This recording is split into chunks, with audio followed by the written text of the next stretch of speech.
9 stars du football détruits par l'alcool, les femmes et les jeux d'argent. Le football professionnel est souvent présenté comme l'aboutissement d'un rêve absolu. Des quartiers populaires au centre de formation ultra-modernes, des milliers de jeunes aspirent à devenir la prochaine idole d'un stade rempli. Les contrats mirobolants, les sponsors internationaux, les villas luxueuses et les voitures de prestige façonnent une image de réussite totale. Pourtant, derrière cette façade éclatante, certaines carrières se sont effondrées sous le poids des excès. L'alcool, les relations instables, les dépendances aux jeux d'argent et un entourage toxique ont détruit des trajectoires qui semblaient pourtant promises à l'éternité. Ces histoires ne relèvent pas seulement du sensationnel, elles illustrent la fragilité humaine face à la célébrité et à l'argent. Le cas de George Best demeure l'un des exemples les plus emblématiques. Véritable prodige de Manchester United dans les années 1960, il incarnait le talent brut, la créativité et l'audace. Ballon d'or en 1968, il était adulé comme une rockstar. Mais la notoriété fulgurante s'est accompagnée d'une vie nocturne intense. Les soirées arrosées, les fréquentations douteuses et une dépendance à l'alcool de plus en plus marquée ont progressivement pris le pas sur sa carrière. Les absences répétées aux entraînements et les tensions avec son club ont fini par ternir son image. Malgré des tentatives de retour, sa trajectoire sportive s'est effritée. Les problèmes de santé liés à l'alcool l'ont poursuivi jusqu'à la fin de sa vie, transformant un génie du ballon rond en symbole tragique des dérives de la célébrité. L'histoire de Diego Maradona est plus complexe encore. Considéré comme l'un des plus grands joueurs de tous les temps, héros national en Argentine et icône absolue à Naples, il a touché des sommets que peu d'athlètes ont atteints. Son sacre lors de la Coupe du Monde de 1986 reste gravé dans l'histoire. Mais derrière le génie, l'homme luttait contre ses propres démons. La consommation de cocaïne, les fréquentations controversées et la pression médiatique constante ont fragilisé son équilibre.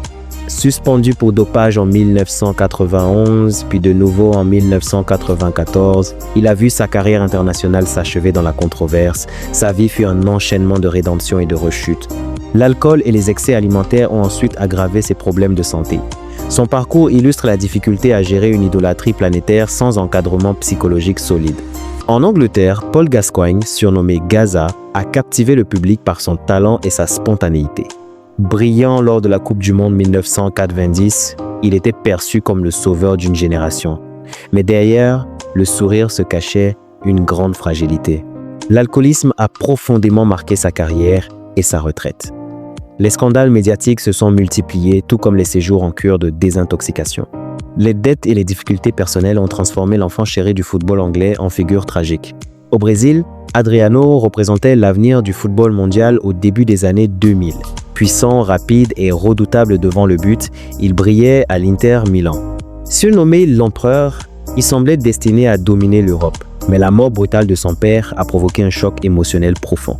Isolé, en proie à la dépression, il s'est réfugié dans l'alcool. Ses performances ont chuté de manière spectaculaire. Malgré plusieurs tentatives de retour au Brésil, il n'a jamais retrouvé la constance qui faisait sa force. Le parcours de Ronaldinho révèle une autre forme de déclin. Génie créatif du FC Barcelone, Ballon d'Or en 2005, il a redéfini l'esthétique du jeu. Pourtant, après ces années glorieuses en Espagne, une discipline relâchée et un goût prononcé pour la fête ont accéléré sa baisse de régime. Ses passages ultérieurs dans différents clubs ont été marqués par une irrégularité croissante. Des controverses judiciaires ont ensuite terni son image. Bien avant eux, Garrincha, double champion du monde, était considéré comme un dribbleur hors pair. Mais l'alcoolisme chronique et une vie personnelle instable ont ruiné sa santé et ses finances. À une époque où l'accompagnement des joueurs était quasi inexistant, il a sombré dans la précarité. Les jeux d'argent ont également détruit des carrières. Keith Gillespie a publiquement reconnu avoir perdu des millions à cause de son addiction au pari. Malgré des contrats lucratifs en Premier League, il s'est retrouvé au bord de la faillite. Son témoignage a ouvert un débat sur la proximité dangereuse entre le football et l'industrie des paris sportifs. Tony Adams, ancien capitaine d'Arsenal, a lui aussi lutté contre l'alcoolisme.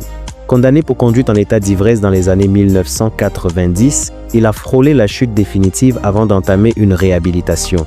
D'autres trajectoires moins médiatisées illustrent la même spirale. Paul Merson a longtemps combattu des addictions à l'alcool, à la drogue et aux jeux d'argent. Malgré une carrière honorable, il a reconnu que ses dépendances avaient failli tout détruire.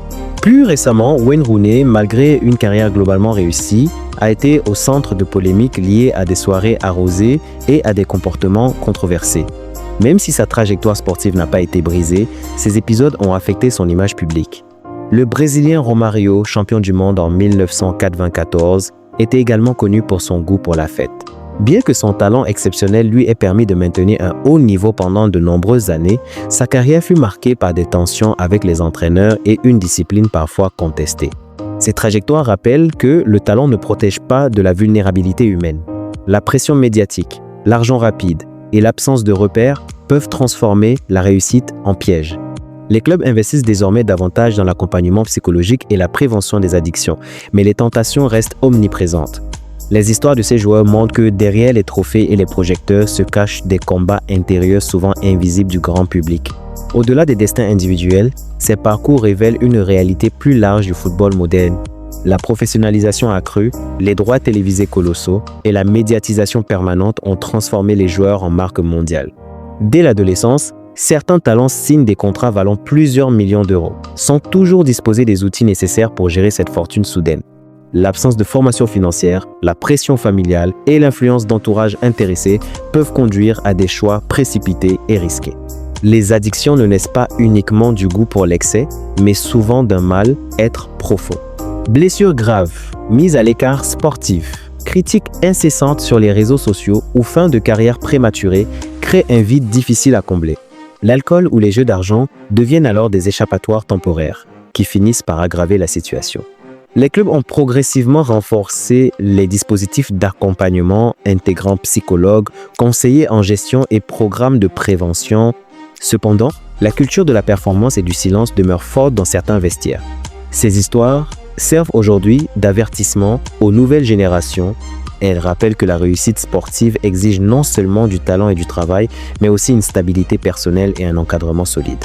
Derrière les exploits et les trophées, l'équilibre mental reste un facteur déterminant pour préserver une carrière et une vie après le football. Dans plusieurs pays européens, des associations d'anciens joueurs interviennent désormais dans les centres de formation pour partager leurs expériences et prévenir les dérives. Les témoignages de ceux qui ont connu la chute ont un impact fort sur les jeunes espoirs, souvent fascinés par la célébrité rapide. Les fédérations encouragent également une meilleure préparation à la reconversion professionnelle afin d'éviter le sentiment de vide qui suit la retraite sportive.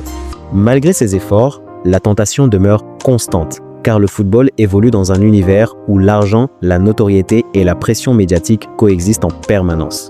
Cette réalité rappelle que la vigilance doit être continue, tant pour les joueurs que pour les institutions. La prévention, l'éducation et un accompagnement humain solide constituent désormais des piliers essentiels. Car au-delà des performances sportives, il s'agit avant tout de préserver les trajectoires de vie souvent fragiles face aux excès. Les carrières les plus durables sont souvent celles construites sur la discipline, l'équilibre et un entourage fiable. Les exemples passés servent aujourd'hui de leçons collectives.